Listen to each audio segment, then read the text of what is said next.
today, we shall continue our series on hope. Ano po? Hope. Naalala po ninyo, ang isang lalaki na sumali po sa tawag ng tanghalan, Pilipino, ano po? Pilipino siya, sumali sa tawag tanghalan, hindi nanalo. Tapos hindi umabot sa finals. Tapos sumali siya doon sa The Voice, Philippines, ano po? Wala kahit isa na tumalikod o humarap sa kanya. Hindi siya nanalo. Pero hindi siya sumuko. He did not allow his hope to be shattered. At eventually, ito po siya. Siya po ay sumali sa US The Voice. And he is the first Filipino and Asian na manalo sa USA The Voice. Ano po? Ito po siya, ano po? At siya po, sabi niya, ano po, hindi po siya natalo. Hindi po siya, ika nga ay nabigo. Ano po? Yung pong rejection ay redirection para sa kanya. Ano po?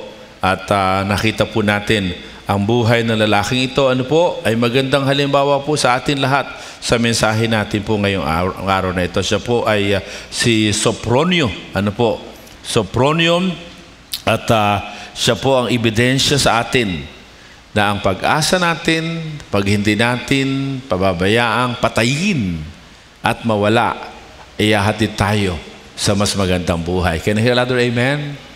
Ikaw kapatid, are you still nurturing some hope in your heart? Last Sunday we talked about this, that because Christ has come, hope has been born. Ano po? At dahil mayroong tayong pag-asa, ay dapat yung pag-asang ito ay siyang nagbibigay ng sigla sa ating buhay. But today, our focus is not just about this hope that was born, ano po, but this hope na ipinanganak ay dapat nating yakapin. Ikaw at ako sa pang-araw-araw nating buhay must embrace the hope that we have. Hallelujah! Pumalakpak nga lahat ng may pag-asa. Pumalakpak nga po. Praise God. It's one thing to have hope, it's another thing to embrace your hope. And when you learn to embrace your hope, the power of that hope can be experienced in your daily life, in all your dealings in life. And in fact, it can even influence your children. That will be our focus on Sunday. But today, let me just encourage you. Mula sa binasa natin talata, makita natin si Joseph had high hopes sa kanyang married life. Ano po? Sa kanyang married life. And he was looking forward to the consummation of their marriage. Ano po? Sa Hebrew, sa isang Hudyo, series po yung pong marriage. Ano po? Hindi kagaya sa atin, isang kasalan tapos na. Kumbaga, kinakasal muna sa West, tapos may mga iba't ibang mga series po at hanggang doon po sa simbahan kung ile-lemanize natin. Ano po? At sa puntong ito, si Joseph was already legally married with Mary. And they have high hopes on their wedding day. They have high hopes on their marriage. They have high hopes sa kanilang children, sa kanilang family na bubuin until something happened that could have shattered their hope. In fact, Joseph entertained the thought of divorcing Mary. Look at the word that was used, divorcing Mary. Why? Because they were legally married. Pero sabi, dahil mabait na tao si Joseph, ano po, gusto niya makipag-divorce quietly. Bakit? Bakit? Kasi po, pag nalaman ng lahat, ang dahilan, kaya hindi i-consummate yung kanilang marriage, yun po ay krimen na ikay mabuntis na hindi dun sa iyong asawa. At Mary was in a great risk na pwedeng kahit sino batuhin siya at patayin. Ano po? Kaya Joseph planned to divorce her quietly. But just the same, the high hopes, ang mataas na pag-asa ay unti-unting nawawala.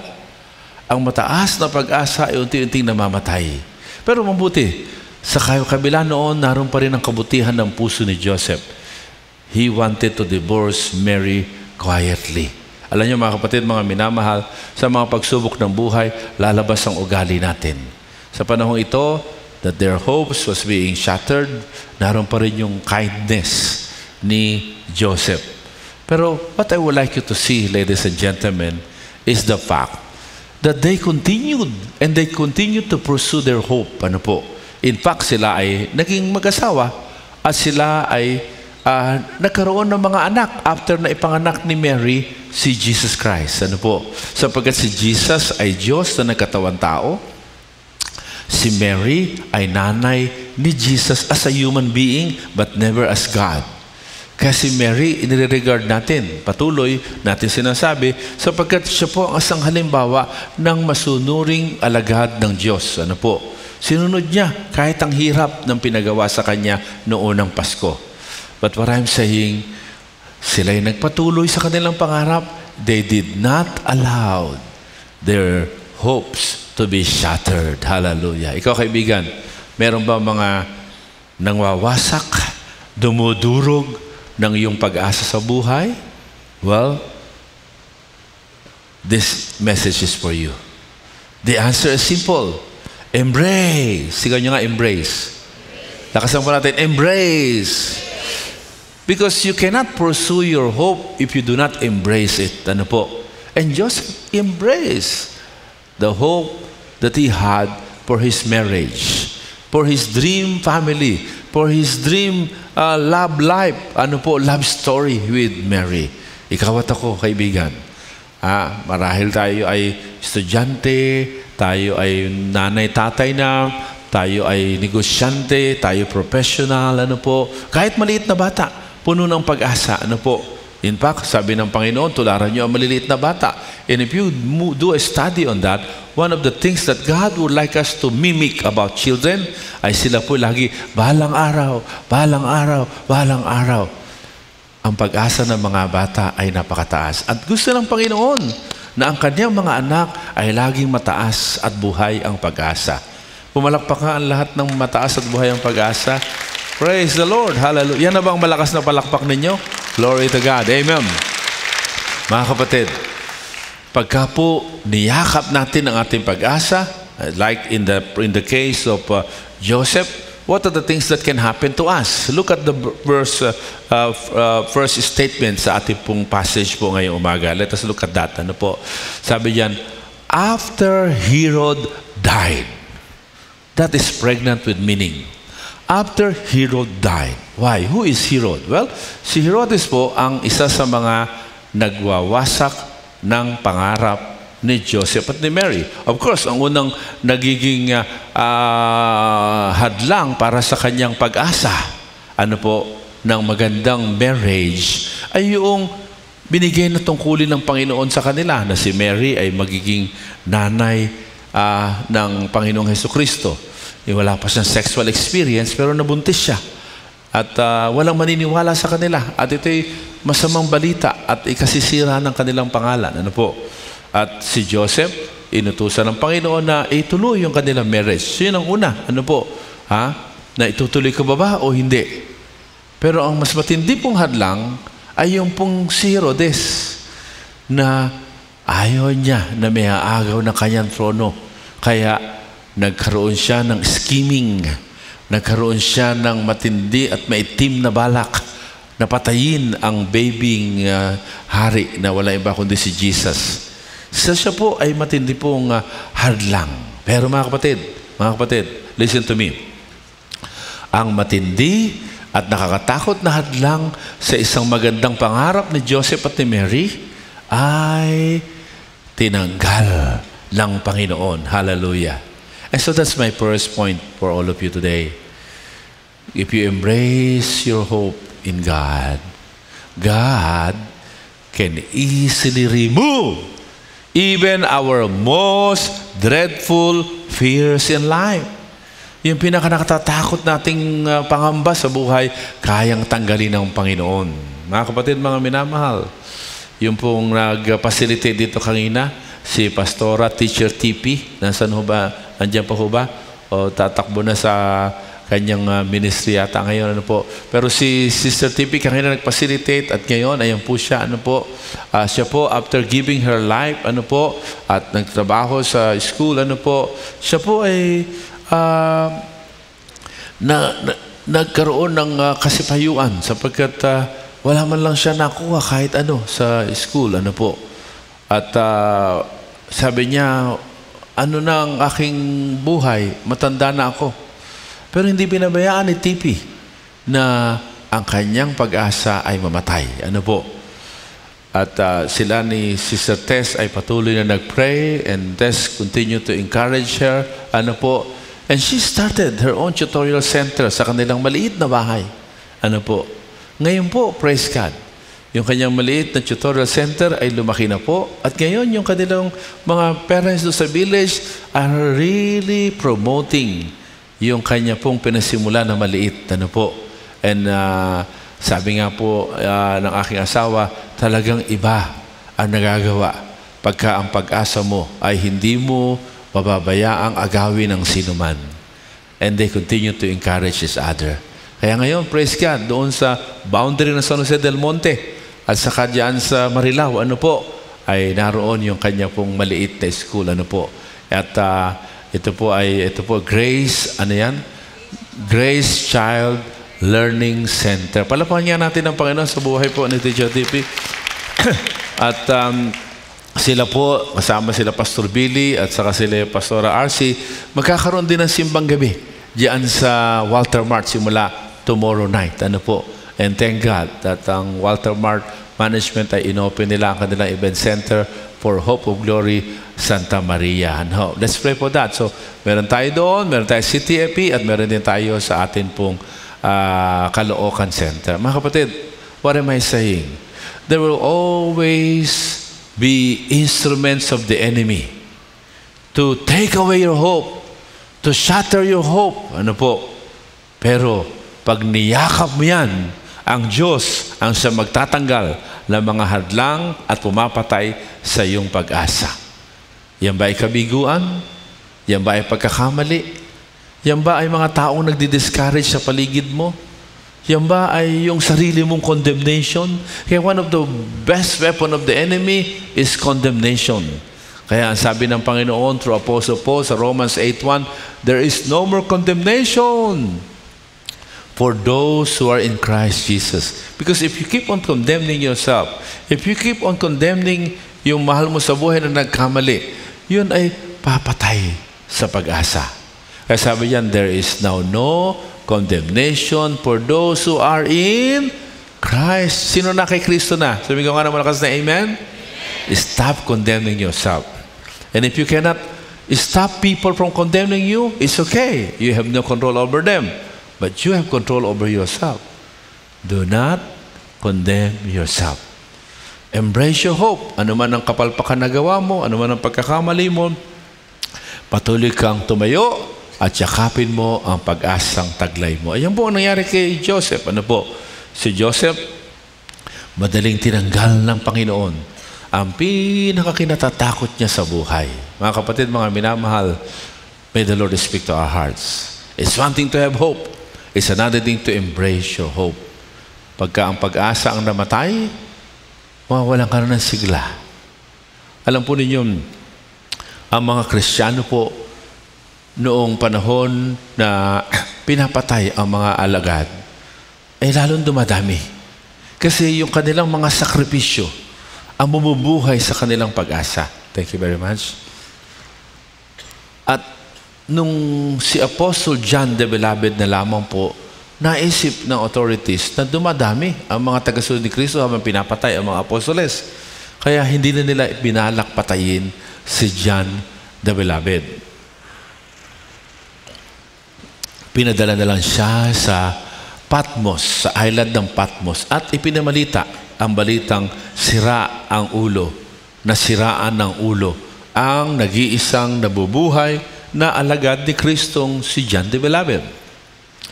Kaya po, si John the Beloved, tulad ng mga apostoles nung nabubuhay pa, panay ang sulat para ma-encourage ang mga Christian.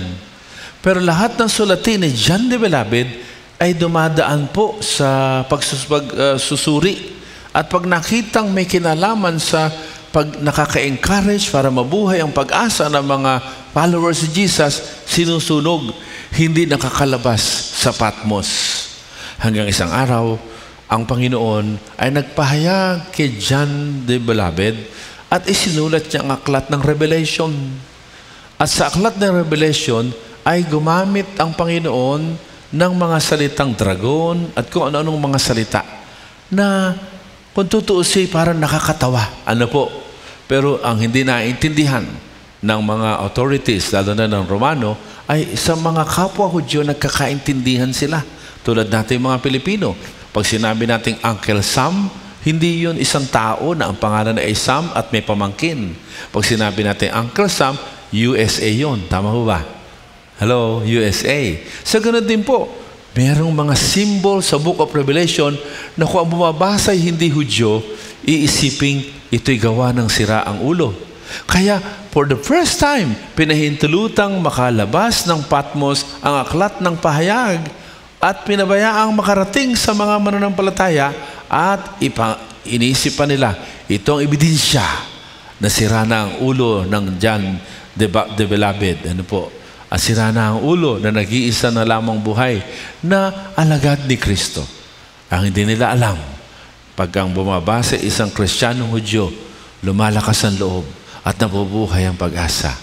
Kaya mas lalong lumaganap ang Ebanghelyo. Mas lalong lumaganap ang Kristyanismo. Bakit? Sa pag-asasalatin ng pahayag ay patuloy na lumakas ang loob ng mga Kristiyano at nabuhay ang kanilang pag-asa. Hanggang ngayon sa seminaryo, pinagdidibatihan ang iba't ibang mga kahulugan at interpretasyon sa aklat ng Revelation.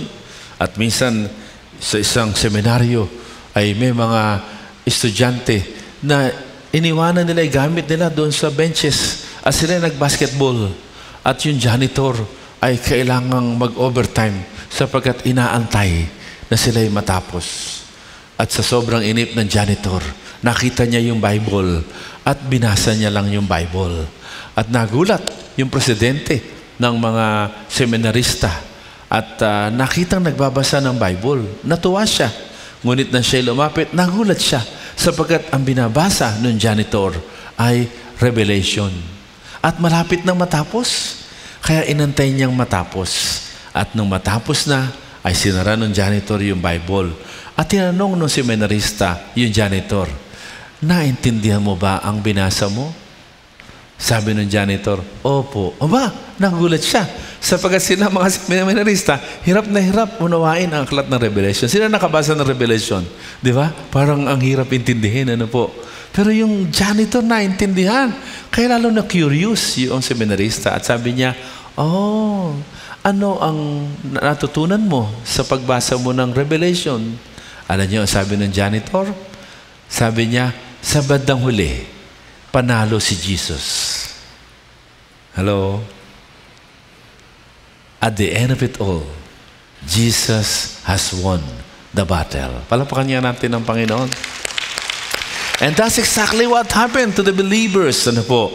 When they read the writings of John, they were encouraged that actually Jesus has already won on the cross. Jesus has already won on the tomb. Ano po? Kaya ano man ang pinagdadaanan natin, dumadaan man sa pagkapugot ng ulo ang iba, dumadaan man sa pagkahati ng katawan ng iba, dumadaan man sa pagkakuha ng mga kabuhayan ng mga ibang tagasunod ni Kristo, ang mensahe, huwag kayong mawala ng pag-asa. Sapagkat si Kristo ay tagumpay. Kaya tayo puno ng pag-asa. Mga kapatid, mga minamahal, we cannot control every minute detail of our lives. But we know that in Christ, we are more than conquerors. And because of that, you and I can embrace the hope that we have. And when you embrace the hope that we have, lahat ng kinatatakot natin, kaya nating pagtagumpayan. Hindi lamang po yun. Pag tinuloy po natin basahin yung talata, ang sabi po dyan, nagpahayag ang anghel kay Joseph. Nagpahayag, ano po ang anghel? At sinabi po, ano po, an angel of the Lord appeared in a dream to Joseph in Egypt. I would like you to look at the word Egypt. Ano po? Well, it is important for you to understand. Yung mga Israelita, they long to go to the promised land. Because in the promised land, hindi lang doon plenty at sagana, kundi the presence of God is there. Pero dahil nga po, dahil sila Joseph at si Mary ay kinailangan po nilang isave si Jesus sapagkat pinagpapapatay yung mga batang kaedad ng Panginoong Jesus. They were forced to travel down to Egypt. And this is a place of people who do not believe in God. And yet in the place where God is not recognized, God has never stopped from revealing Himself. At ang sabi po dito, ano po? An angel of the Lord appeared in a dream to Joseph in Egypt. In a place, in a moment where God seems to be absent. God is there. Hallelujah. Because Joseph, like any one of us who will embrace our dream, will always be assured of God's continuing guidance. Sigaw nga natin lahat, guidance. Pakilakasan po, guidance. Alam niyo mga kapatid, mga minamahal, sa talatang ito, nag-appear sa kanya sa verse 20, ano po sabi? Ginight sila ng anghel. Get up, take the child and his mother, and go to the land of Israel, for those who were trying to take the child's life are dead. Hallelujah. Mga kapatid, mga minamahal, they were forced to go to Egypt. They were guided to go to Egypt. Now they are being guided to go back to Israel. Hallelujah. When you embrace your hope, guidance of the Lord will always be available to you. But when you allow your hope to be shattered by anything or by anyone or by your own self, yung guidance ng Lord, hindi mo matatanggap. Because only those who are embracing their hope in God can continue to receive clearly the guidance of the Lord in their lives. Hallelujah. Mga kapatid, mga minamahal, may the Lord speak to our hearts. Salamat sa Panginoon sapagkat nagpapadala ang Panginoon ng tamang gabay sa atin. Una, tayong mga magulang. Huwag na huwag tayo nangangako sa ating anak nang hindi mo muna inisip kung kaya mo bang ibigay o hindi. Pagka hindi mo kayang ibigay, huwag mong pinapangako. Kasi paasa ka. Tanong mo yung katabi mo, paasa ka ba? At kala mo, okay lang sa bata, dadaanin mo lang sa paliwanag. At sabihin mo, naintindihan na niya, okay na sa kanya. Hindi totoo yun. Nagtatanim ka sa bata ng kawalan ng pag-asa. Sapagkat ikaw na authority sa buhay niya ay nangangako ng mga bagay na wala ka namang intensyong gawin. Kaya you are shattering the hope of little children. Kaya kapatid, huwag kang mangako. Huwag kang mangako ng kailan paman. Yan ay ikanta ni Gary Granada. Huwag kang mangako. Teka, magagalit na naman ang asawa ko. Huwag kang mangako ng kailan paman. Ikaw ay tagalupa. Huwag kang pangako ng bituin. Hindi mo saklaw yun eh. Mangako ka lang ng mga bagay na handa mong ibigay. Seryoso pong bagay yan, kapatid. Kaya yung mga anak natin, nasa-shattered yung hope nila, nasa-shattered na rin yung tiwala nila sa mga authority sa buhay nila. Kasi, ikaw na siyang authority sa buhay niya ang naging instrumento ng kaaway para ma-shattered ang kanyang pag-asa. Kaya yan po ang dahilan. Kaya tayo po, mga Pilipino, halimbawa, tayo po parang ang mga politiko natin manalo lang. Langangako na imposible. Di ba? Sa loob ng 6 na buwan, wala ng droga. Naniwala naman tayo. O yun, naluko tayo. Di ba? Di ba? Mga kapatid, mga minamahal, may the Lord speak to our hearts. Kaya po, ngayon, next year may election.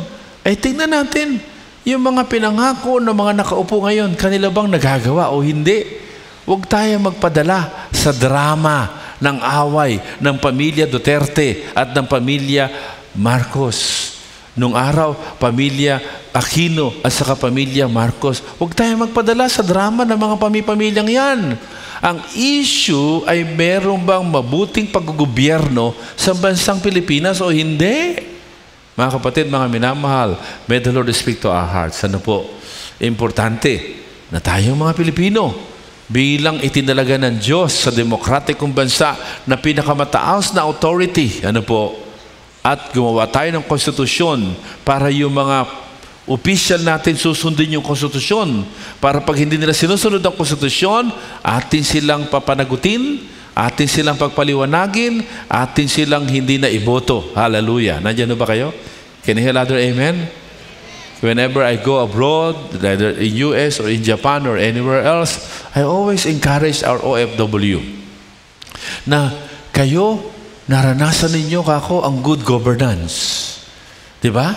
Halimbawa, pag na-hospital kayo dyan sa Japan, hindi naman kayo hinihinga ng deposit. Kayo ay, narito pala Sister Ami. Tama ba, Sister Ami? Ayan. So, ako narito rin sa Captain Art. Pupunta hospital, hindi ka kukuha ng deposito. Yun ang isang halimbawa ng good governance. Kaya, kayong mga OFW, lagi ko sinasabi, pag uwi nyo ng Pilipinas, huwag niyong, pag na-traffic kayo, sabihin, ay traffic na naman. Ang mga Pilipino talaga, hindi marunong gumalang, hindi marunong sumunod sa batas. Huwag po. Yan po ay malaking kalokohan. Kundi sabihin ninyo, ay, ang mga namumuno sa Pilipinas, hindi nagpapatupad ng batas ng maayos. Dalhin mo ang Pilipino, na hindi marunong magmaneho at nagiging daan, kaya matraffic sa EDSA at sa lahat ng lugar. Dalhin mo sila sa Subic. Subic lang. Huwag na tayong lumayo. Umaayos ba magmaneho? Nandiyan ba kayo? May kausap ba ako? Dalhin mo sa Japan. Dalhin mo sa Amerika na merong consistent implementation ng batas. Ang Pilipino ang siyang nangunguna sa pagsunod sa batas. Amen? So, ibig sabihin, the problem in the Philippines is not the people. Please. Tamad-tamad kasi ng Pilipino Kaya walang Hindi totoo yan.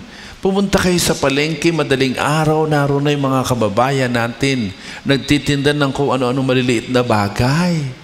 Hindi totoong tamad ang Pilipino. Kaya sabi ko, pag uwi nyo ng Pilipinas, please, demand good governance. Sabi ko, hindi dahil sa remittance ninyo, baksak na ang ekonomiya ng Pilipinas. Halimbawa, ang ginawa ngayong pagpapasa ng 2025 budget, imagine niyo, siniro nila ang PhilHealth. This is insane. Sapagkat ang mga Pilipino pupunta sa ospital, hindi makapagpagamot kasi walang pera. Dapat mahalaga ang kalusugan. Ang sabi ni Senator Grace po, kasi ang laki-laki ng pera ng PhilHealth naman di dapat gamitin muna yan sa ibang bagay. Bakit? Kaya nga tayo nagko-contribute, pera ng taong bayan yan. Nandiyan ba kayo? Kaya dapat available sa ospital yan, sa ospital. Bakit nila kukunin para pambayad daw sa mga nurses noong nakaraang pandemic? Bayaran nila dapat ang mga nurses noong pandemic, pero hindi kukunin sa PhilHealth. Nandiyan ba kayo? At dapat patuloy na mag-contribute ang pondo ng bayan sa PhilHealth para darating ang araw, pag mga ospital ng Pilipino, hindi pupunta kay congressman, hihingi ng guarantee letter. Pipila sa senador, mamamalimos. Pipila sa konsehal, pipila sa governor, ganon ang ginagawa tayong busapos. Mga kapatid, the Lord has granted us the Constitution para ito maging gabay natin. Nandiyan ba kayo? Because God is providing us guidance, and thank God for the Constitution. Our Constitution is the only Constitution na nag-e-enshrine sa Diyos. Pwede mong palapakan natin ang Panginoon. Malakas na palakpak. At nagmumulat na tayong taong bayan ang boss ng mga opisyal ng bayan. Kaya tayo nagpapasalamat sapagkat itong nakaraang bar exam, muli po, praise God, answer prayer.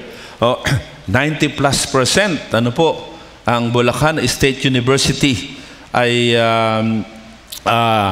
nakapagpapasa ng bagong mga abogado at abogada. Palakpakan nga natin ang Panginoon sa malakas na palakpak sapagkat mula ng pangunahan po, ayan, Tuloy mo lang. Mula nung pangunahan po ng ating kapatid na attorney din na Dr. Nenet Tuaso. Nakita mo si attorney? Ayan.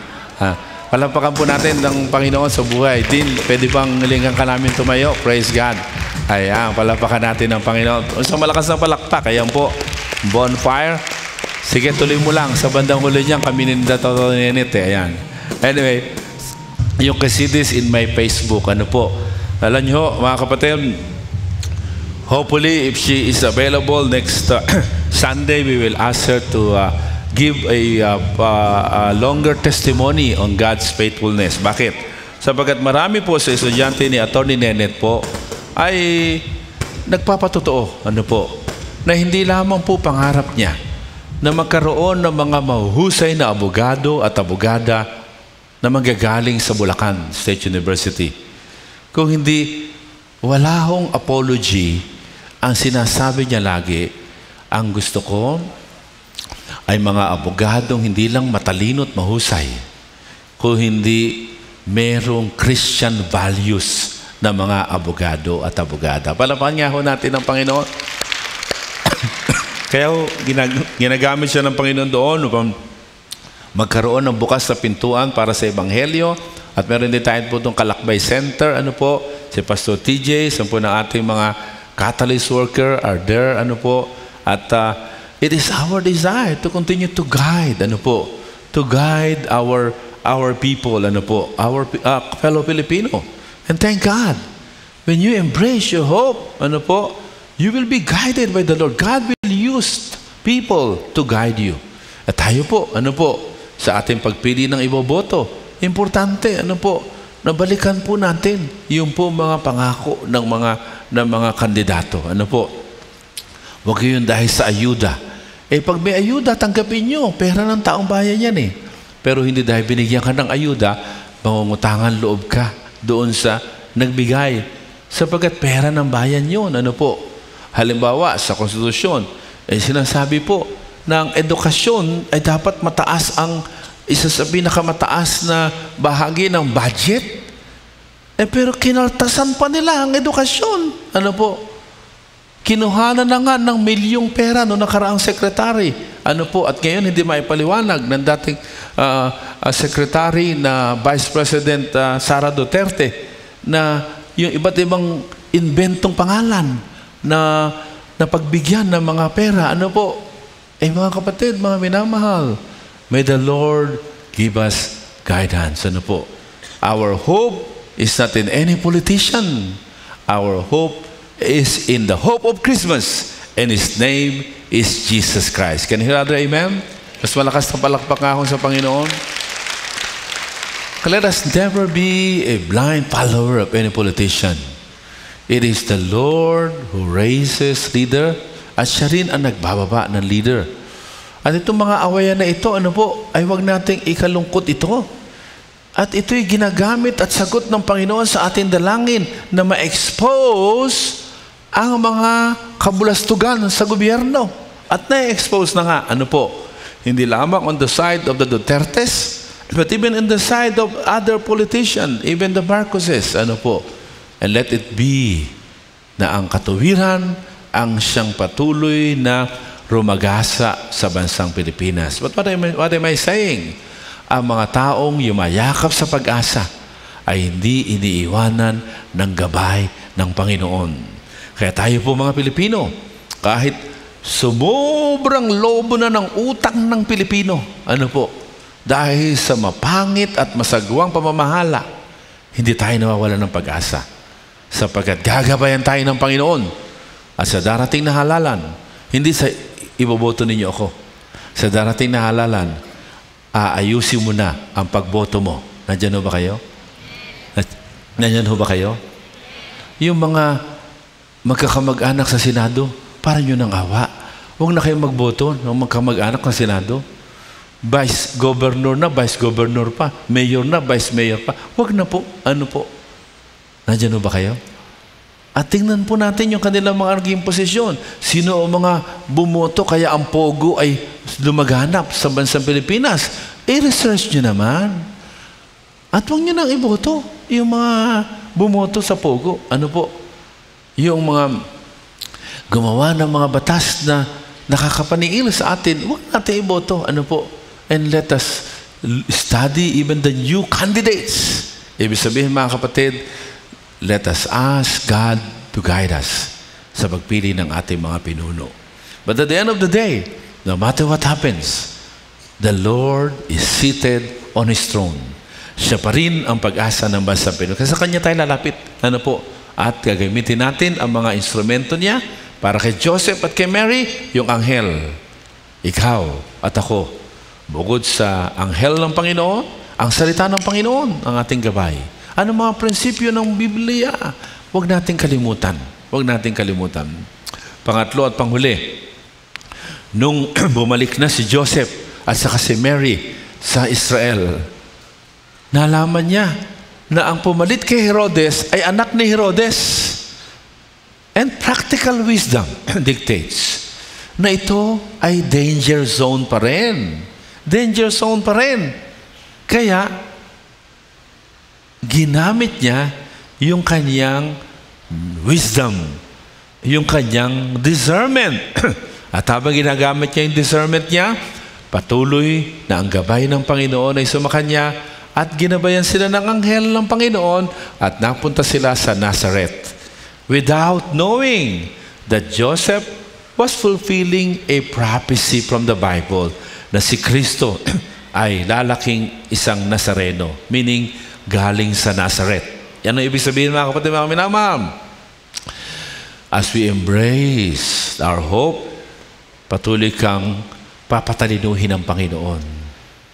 Patuloy kang isa-sharpen. Ikaw ay hindi na magiging gullible. Nandiyan ba kayo? Gullible. Sabihin niyo nga gullible. Pakilakas ang gullible. Hindi ka na gullible. Kasi Joseph, siya'y bumalik. Ano po? Pagbalik niya, wala na nga si Herodes. Patay na. Patay na yung mga opisyal ni Herodes. Sapagkat sabi, yung mga nagtatangkang patayin ng anak mo, wala na. Kaya, bumalik na sila. Pero nalaman niya na ang pumalit ay anak ni Herodes, so by practical wisdom, it's not safe. I have to do something. At dahil doon, ginabayan siya ng Panginoon through the angels again para pumunta sa isang safer city at ito ay ang Nazareth. Without knowing, he was fulfilling a prophecy from the Lord. Mga kapatid, mga minamahal, the third and final point is very simple. As you and I embrace our hope, lalo kang gagawin discerning ng Panginoon. Lalo kang gagawin ng Panginoon na matalino sa mga pasyahin sa buhay. Kaya mga kapatid, if there is one training we need to do sa ating mga anak, tulungan natin silang magpasya. Huwag ikaw ang nagpapasya sa buhay ng anak mo. Importante. Ano po? Sa idadamit niya. Bigyan mo siya ng 3 option. Siya mamili sa 3 option. Bigyan mo siya ng chances na magawa ng maliliit na pasyahin para nakikita mo kung ano ang values niya sa buhay. Nakikita mo kung ano yung mga consideration niya sa kanyang decision making para alam mo saan ka mag-i-intervene para magabayan mo siya sa isang matalinong pasyahin. Mga kapatid, this world is a fallen world. Napakarami manluloko. Naloko ka na ba? Lalo na ngayong Pasko. Ano po? Nung dumating yung mga magbabasura sa amin, ay kinausap ng asawa ko. At sabi niya, bibigyan natin ng pamasko uli yung mga basurero. Sabi ko, oo nga, mabuti yan. Pero paglabas po ng asawa ko, aba, may sobre yung basurero. So, ito po yung sobre namin po. Pasensya na po kayo. Nagbibigay na po kami ng opisyal na sobre. Kasi po, nabalitaan namin, ang dami pong nagbabahay-bahay, may sariling sobre. Sila raw yung basurero.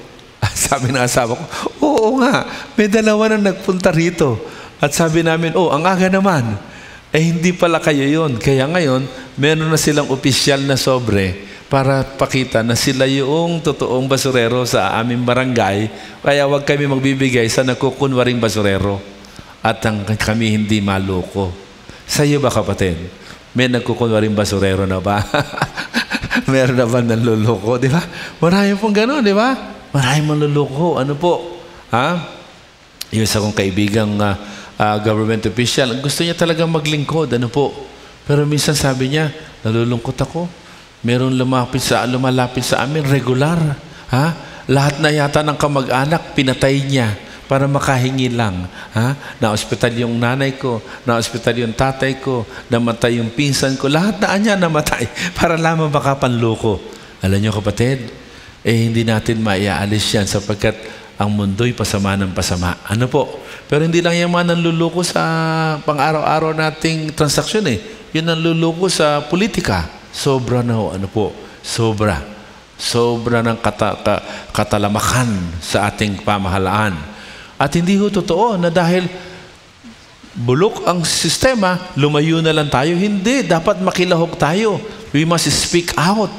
Not because we support a politician, but because we want good governance for the Philippines. Sino ang gusto ng good governance sa bansang Pilipinas? Sabi ka malakas na amen. Kailangan huwag kang blind follower ng politician. Kailangan tayo nananalangin at nagmamasid. Ano po? At nagsasalita. At nagpe-pressure to do what is right. So our collective discernment can pressure our political leaders to do what is right and what is proper. Katulad po nung nabanggit ko noong sa karaang linggo na advocacy ng ating Chief Justice, dating Chief Justice Maria Lourdes Sereno, ano po, na yung comprehensive sexual education isinasa batas nila na bata pa lang sa pagkatakot ng early pregnancy ay tuturuan pati ng mga sexual position. At pag tinignan po ninyo, nakalagay doon na may link using the international standard. Nakakalungkot yung mga congressmen natin. Pumirma. Hindi man lang binasa yata. Pag kinlik mo yung international standard, ako po yung lumuwa ang mata ko. Ano po? Nang aking pumabasa. Aba, very sensual and sexy yung pong mga explanation ano po, sa batang-bata ibibigay ano po, na sapat para mabuhay ang sexual passion ng bata. Bagay na hindi pa sila nasa estado ng kakayanan na ma-manage yung kanilang sexual passion. Kaya ito po yung ating tinututulan. At nalulungkot tayo. Ini-implement na ito sa DepEd. At nung Monday, we are supposed to meet with Secretary Angara, and hopefully tomorrow ay ma-reschedule po sapagkat na-cancel, pinatawag siya sa Malacanang, and we want him to stop implementing this. Because in the first place, wala pang batas, ini-implement na nakaraang Secretary of Education na si Vice President Sara Duterte. Sa level pa lang na yan, pwedeng i-stop. At sa pagbabasa batas naman, pag tayo nag-ingay, ano po, walang magagawa sapagkat sensitive ang mga politiko sa opinion nating mga Pilipino. What am I saying? We need to sharpen our discernment.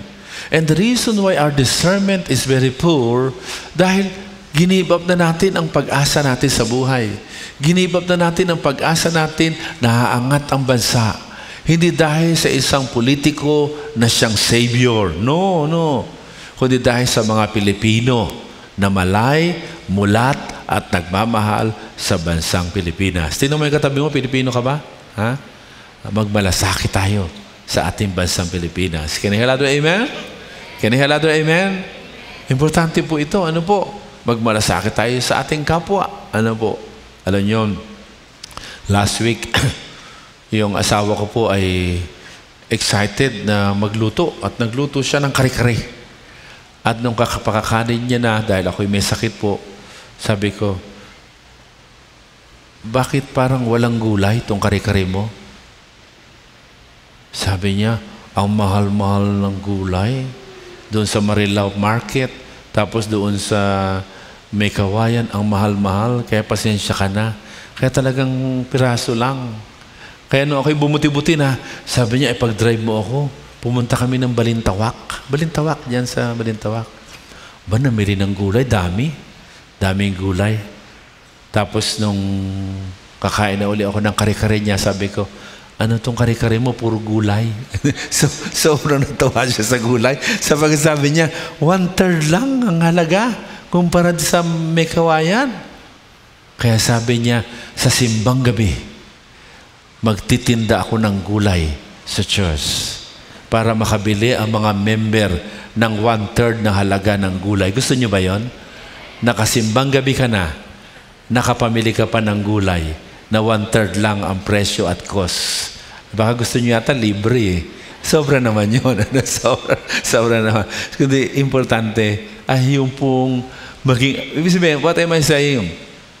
Sobrang hirap ng buhay ngayon. Kailangan maging discerning tayo. Pag kumain ka sa restaurant, ang mahal-mahal. Pag bumili ka pa ng drinks, ang mahal-mahal. Kaya kailangan maging maingat tayo. Because of your hope that you are embracing, magiging maingat ka sa mga pasyahin mo sa buhay.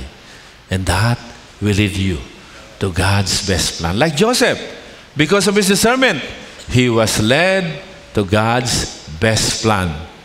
At yun po yung, without knowing, he brought Jesus to Nazareth. At doon na-fulfill niya ang prophecy ng Biblia. Mga kapatid, mga minamahal, do not allow anyone to take away your hope. Do not allow anyone to shatter your hope. Katulad po ng ating nakita na kababayan po natin, ano po, natalo sa tawag ng tanghalan, natalo sa The Voice Philippines, pero he did not allow to shatter his hope.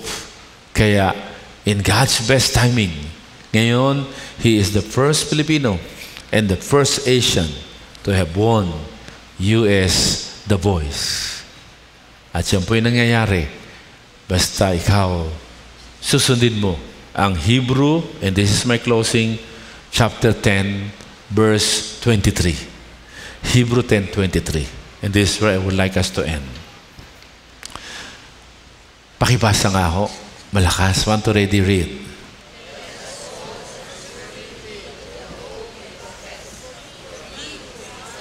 Wow! It's about hope. Ano po? It's about hope. Yung pag-asa daw natin, dapat pinoprofess mo. Sinasabi mo. Yun ang maganda sa bata eh. Balang araw. Yung matanda, nung araw. Tingnan mo yung katabi mo, matanda ka na ba? Ha? Dapat meron ka balang araw. Ano? Kaya natutuwa tayo. Ano po? Ha? Marami po, nag-edad na, saka nakapasa ng bar exam. Ano po? Di ba? Kasi nung mapalaki na nila yung mga anak nila, saka nila tinuloy yung pag-aaral ng law. At hanggang sa naging ika nga ay abogado kung kailang matanda na. Sabi, matanda na, nag-abogado siya pa, abay tinuloy yung kanyang pangarap sapagkat iningatan niya yung pag-asa. So dapat pinopropess mo yun, yung pag-asa mo. Ha? Lagi mo kinukwento. At hindi lang yun, ang sabi, let us hold unswervingly to the hope we profess. Bakit daw? Because he who promised is kaya inutusan tayo sa verse 25. Verse 25. Look at verse 25. Sabi po dyan, huwag nating kaliligtaan ang pagtitipon. Lagi tayong tumalo sa pagtitipon. Nalalapit na ang pagdating ng Panginoon. Kaya kailangan mabuhay ang pag-asa ng mga tao. At ang pag-asa ng tao ay wala sa politiko. Ang pag-asa ng tao ay wala sa sinumang tao, kundi na kay Jesus lamang na nangakong muling babalik.